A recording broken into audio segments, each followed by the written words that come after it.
Olá pessoal, Luciano Matias, criador do canal Crypto Craziness. E uma coisa muito importante para poder investir, que muitas pessoas subestimam, tá aqui ó, cabeça. Psicologia. Pesquisa e conhecimento são fundamentais, mas a capacidade de um indivíduo, de um investidor, de controlar o seu comportamento emocional e a sua mentalidade pode levar a ganhos muito maiores do que qualquer outra coisa. Então vamos lá, se inscreve aqui no canal, ative o sininho das notificações, você será notificado e vamos lá.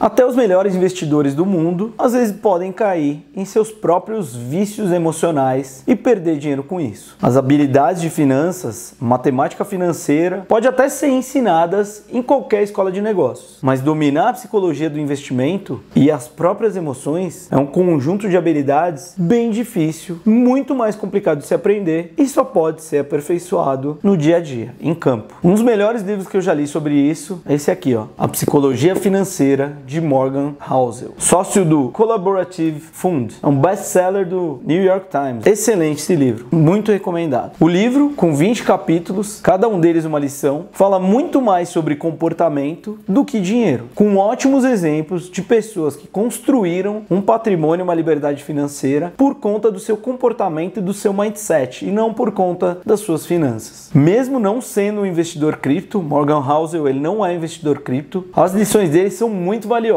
principalmente para o mundo cripto. Um mundo muito mais volátil e agressivo do que o mercado tradicional. E aqui eu fiz uma síntese de 10 lições baseado no seu livro, algumas entrevistas que eu já vi dele, matérias, enfim. Então vamos lá. Lição número 1. Nada é de graça. Não existe almoço grátis. There's no free lunch. Tudo que vale a pena perseguir tem um custo. E em cripto, o custo de buscar retornos grandes vem atrelado à capacidade de suportar uma volatilidade tremenda. As criptomoedas são talvez a única classe de ativos em que os investidores podem obter retornos gigantes, estrondosos, em questão de meses, mas também quedas, como a gente viu ano passado, do mesmo nível. Ou seja, é muito mais fácil falar do que fazer no mercado cripto, devido a essas grandes oscilações e essa imensa volatilidade de preços na maioria dos tokens. Para poder capitalizar sobre os picos mais altos, os investidores provavelmente vão ter que enfrentar aí os vales mais profundos e tem que ter estômago para suportar essa volatilidade e administrar dor, ansiedade, tristeza, frustração e decepção quando acompanha o fato que seus portfólios evaporaram no piscar de olhos, do dia para a noite. Todo investidor cripto passou por isso no último ano, em 2022, e o conselho que eu dou é nem olhar o teu portfólio, deixa ele lá, você olha se você for fazer uma alteração ou outra. No longo prazo, os investidores cripto que superam essa volatilidade tendem a ser mais recompensados dos que a de médio e curto prazo ali. Por exemplo, o Ether já teve 8 quedas de mais de 50% em seus quase 8 anos de história, mais ou menos uma queda por ano ali quase. Investidores fracos em busca de lucros rápidos provavelmente já teriam sido eliminados e saído fora desse negócio há muito tempo. E aqueles que estudaram os fundamentos, observaram os ciclos de mercado com atenção e garra, ainda estão obtendo ganhos hoje, mesmo com o mercado lá embaixo. Lição número 2. Ninguém é completamente maluco. As nossas experiências pessoais, elas moldam a forma como a gente vê o mundo. Isso é tão verdade quando se trata da vida pessoal, quanto do ponto de vista financeiro de investimentos. As nossas experiências únicas e individuais com o dinheiro influenciam a maneira como a gente gasta, administra e investe na nossa grana. Todo o nosso background, a nossa educação, o que nossos pais diziam sobre dinheiro, o que a gente via as pessoas que tinham dinheiro, as que não tinham fazerem, tudo isso influencia. Por isso não existe uma maneira certa ou errada de investir. Cada pessoa tem ali que gerenciar o seu portfólio de maneira que ele faça sentido para ele mesmo e para a tolerância dessa pessoa ao risco também, horizonte de tempo e as metas financeiras que ela tem. Por exemplo, as moedas de meme, Dogecoin, Shiba Inu e agora a Bonk da Solana, que inclusive fez a Solana ressurgir das cinzas. Alguns recém-chegados escolhem comprar esses ativos, que ao meu ver não tem muito valor fundamental, eu não sou um adepto das meme coins, mas alguém novo ou casualmente interessado ali em cripto pode usar essas moedas puramente para especulação e para tentar gerar ali alguns lucros. Eu não acredito tanto nisso, mas também não critico quem faz isso. Acho que cada um sabe bem o que deve fazer ou não. Por conta disso, acho que a gente deve julgar menos quando a gente pensa nas decisões dos outros, porque cada pessoa está jogando um jogo diferente, bem personalizado e customizado, não necessariamente bom ou rentável. Lição número 3: sorte versus risco. risco. Sorte e risco a gente pode dizer que são dois lados da mesma moeda. Tanto a sorte quanto o fator risco em eventos de cauda longa ou eventos imprevisíveis têm um impacto gigante nos retornos que o investidor individual é incapaz de controlar. Os investidores mais inteligentes estão muito focados em mitigar o risco e têm a tendência de diversificar para proteger o seu portfólio, o seu patrimônio. O que eu acho que é o melhor caminho, a melhor estratégia em investimentos. Não só no mundo cripto, mas como um todo. No entanto, a sorte também pode ter um impacto grande nesses retornos. Algumas das pessoas mais bem-sucedidas do mundo tiveram sim sorte. Por quê? Porque eles estavam no lugar certo, na hora certa. Será que isso é sorte, oportunidade? Chame como quiser, mas isso acontece. Por exemplo, Bill Gates estudou em um dos pouquíssimos colégios dos Estados Unidos, por volta dos anos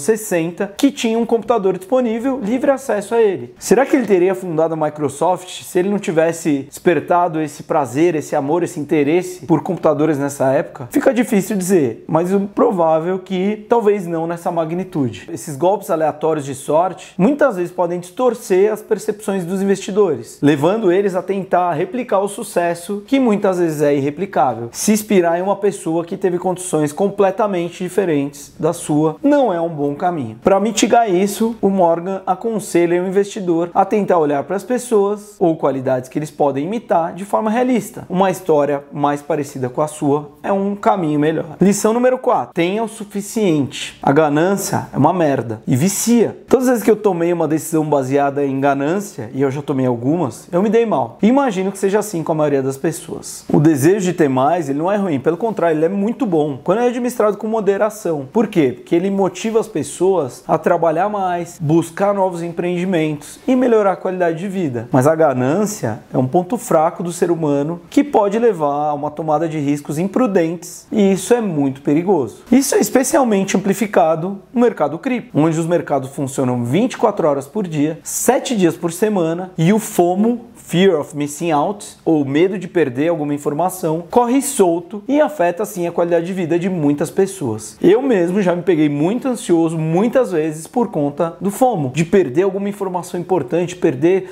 qual é a nova tendência, mas nem sempre isso é bom. Por exemplo, durante o mercado em alta, muitos investidores normalmente se culpam por não ganhar tanto quanto eles imaginam que outras pessoas estão ganhando. Em 2021, que foi um ano de alta, era comum ouvir investidor cripto reclamar coisas como: putz, eu só ganhei 5 vezes mais nessa operação, nessa posição, que é um retorno já excelente, mas ele estava comparando com retornos de 10, 20, 30 e muitas vezes até 200, 300 vezes mais. A falácia de não ter o suficiente pode levar a uma tomada de risco precipitada e destrutiva, que é o que faz a ganância. Como aponta Morgan em algumas entrevistas que ele diz, os fundadores do Three Arrows Capital, do fundo Three Arrows Capital, que quebrou também ano passado, provavelmente poderiam ter vivido como reis com os lucros que eles tiveram durante o mercado de alta de 2020 e 2021. Mas em vez disso, o desejo por mais acabou levando à destruição da empresa e provavelmente até de suas famílias e de outras coisas. Assim também como Bernie Madoff no mercado tradicional, inclusive tem até agora uma série no Netflix bem legal sobre ele, e recentemente Sam Bankman-Fried, agora preso na casa dos pais em prisão domiciliar, que destruiu o FTX, um dos maiores tombos, se não o maior da história cripto. A chave aqui é comparar seus ganhos não com o cara de sorte se gabando de sua riqueza durante a noite no campo de golfe, mas com os padrões e metas que você definiu para você mesmo. Não fique se comparando com esses caras que estão lá em cima. Procure ir degrau a degrau. Isso vai te ajudar a conseguir conquistar resultados mais factíveis e aos poucos você vai aumentando o seu patrimônio. O Morgan também sugere que para ter a certeza que você tem o suficiente, as suas expectativas não devem exceder a sua renda atual. Então quando você for fazer as suas metas financeiras, seja mais conservador. Lição número 5. O dinheiro é uma ferramenta para a liberdade. Acumular bens e riqueza é o que os filósofos chamam de liberdade positiva. Ele expande o escopo de liberdade que alguém tem sobre sua vida, proporcionando mais controle sobre o seu tempo. É extremamente raro. Como Morgan aponta, descreveu um jantar que ele teve com um administrador de fundos muito rico, existe algo como ser rico em dinheiro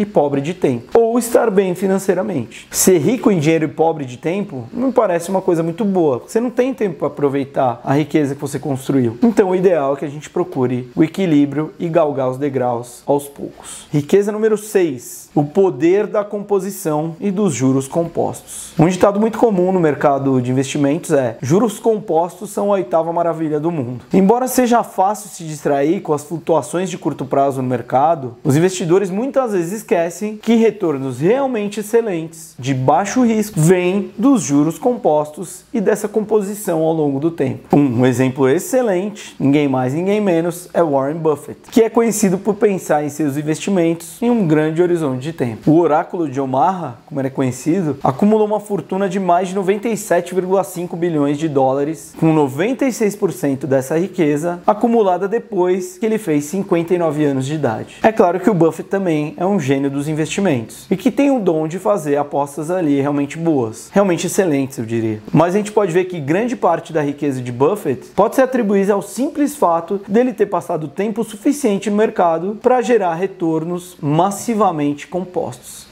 Bastante tempo. O rapaz começou a investir quando ele tinha 11 anos de idade. Ele tem mais de 90 e tantos. Esse mesmo princípio ele pode ser aplicado em cripto. A tendência é que o espaço de cripto domine os investimentos tradicionais e a Web3 se torne o que a gente usa no dia a dia. Lição número 7. Ficar rico e permanecer rico. Ficar rico e permanecer rico são coisas completamente diferentes. Na visão de Morgan, para ficar rico é preciso ser otimista. Isso acontece porque os otimistas estão mais dispostos a assumirem riscos pessoais e financeiros, ir contra a curva e ver o potencial de uma ideia, negócio ou projeto que tem o potencial de gerar retornos massivamente grandes. No entanto, para permanecer rico é preciso ser conservador. Isso não significa guardar seu dinheiro debaixo do colchão, muito pelo contrário. É sensato empregar uma mentalidade, uma estratégia de investimento equilibradas e mais avessas ao risco, quando a prioridade é proteger o patrimônio em vez de só aumentar. O Morgan diz assim, apropriadamente: você deve economizar seu dinheiro como um pessimista e investir como um otimista. Lição número 8. Ser razoável versus ser racional. Embora muitas vezes a gente se esforce para tomar uma decisão racional, às vezes é melhor tomar uma decisão razoável. Em outras palavras, a gente deve tomar as melhores decisões para nós mesmos que a gente puder a qualquer momento. Mesmo que em teoria essa decisão possa não parecer fazer tanto sentido ou levar à maximização do portfólio ou do lucro de curto prazo como investidor. Por quê? Muitas vezes essas decisões podem parecer até estranhas, mas nem sempre a decisão mais racional é melhor para você. É melhor às vezes tomar uma decisão razoável, vai depender do seu ambiente, da sua vida, do seu momento de vida. Muitas vezes essas decisões podem até parecer estranhas a você mesmo, mas em algum momento elas vão fazer sentido.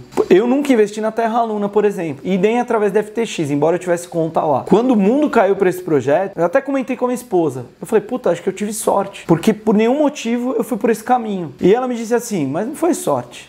Você estuda tanto, você tá buscando tanto conhecer e saber, que no íntimo você devia saber que você não devia entrar nesses projetos. Eu falei, puxa, você tem razão. Lição número 9. As pessoas mudam. Assim como os preços mudam com o tempo, a mesma coisa acontece com as pessoas e suas preferências de vida. O Morgan acredita que as pessoas subestimam o quanto elas podem mudar ou devem mudar ao longo de suas vidas, e quanto isso acaba afetando os seus objetivos financeiros. Por exemplo, um recém-formado entusiasta de cripto pode achar que faz muito sentido manter todo o seu portfólio na classe de ativos X, dada sua crença ao lado positivo e de longo prazo de cripto e no potencial de recuperar essas perdas ao longo tempo com sua renda futura. No entanto, vamos dizer que esse jovem cresceu, casou, teve filhos. Quando você tinha 20 anos, morar em uma bela mansão com uma grande piscina e carros modernos era tudo que você sempre queria. Agora que você está com quase 40 ou mais de 40, com filhos, você percebe que você está muito mais perto da realização na vida do que você desejava. Como resultado das suas circunstâncias em mudança, eles podem começar a priorizar a estabilidade financeira em detrimento da maximização do seu portfólio. Eles podem optar por diversificar mais, além de cripto, em ativos menos voláteis, como renda fixa, CDBs. Por enquanto ainda é uma época boa para isso. A melhor maneira de enfrentar os golpes da mudança e da vida é evitar extremos ao planejar suas finanças. Um investidor que procura minimizar o impacto da mudança deve deve procurar ali um caminho mais equilibrado entre assumir riscos e conservadorismo. É muito do que o Nassim Taleb fala em Antifrágil e do sistema Barbell, aquele peso de academia, onde você põe parte dos seus ativos em uma coisa muito conservadora e parte em coisas muito arriscadas. E lição número 10, pessimismo. As pessoas costumam ser atraídas pelo pessimismo, porque sou inteligente, fundamentado e realista até. Como diz Morgan, um pessimista, ele vai parecer que ele está tentando te ajudar, apontando falhas e alertando sobre os riscos. Essa gravitação em direção ao pessimismo é alimentada em parte pela natureza das boas e das más notícias. É muito mais fácil perceber quando coisas ruins estão acontecendo, porque normalmente elas acontecem em um piscar de olhos, enquanto leva tempo para que os benefícios das boas notícias apareçam. Eu vejo os analistas de Bitcoin,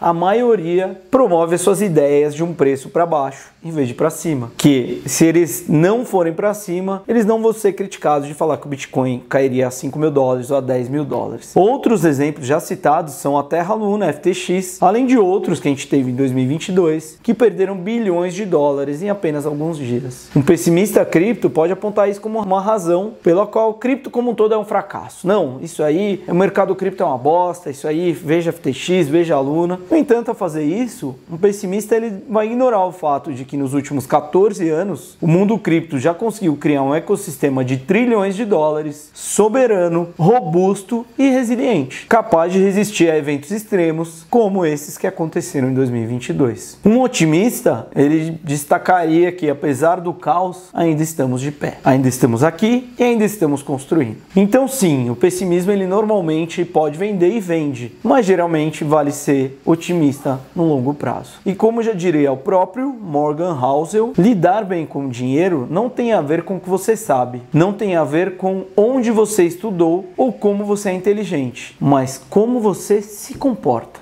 Obrigado, pessoal, até a próxima.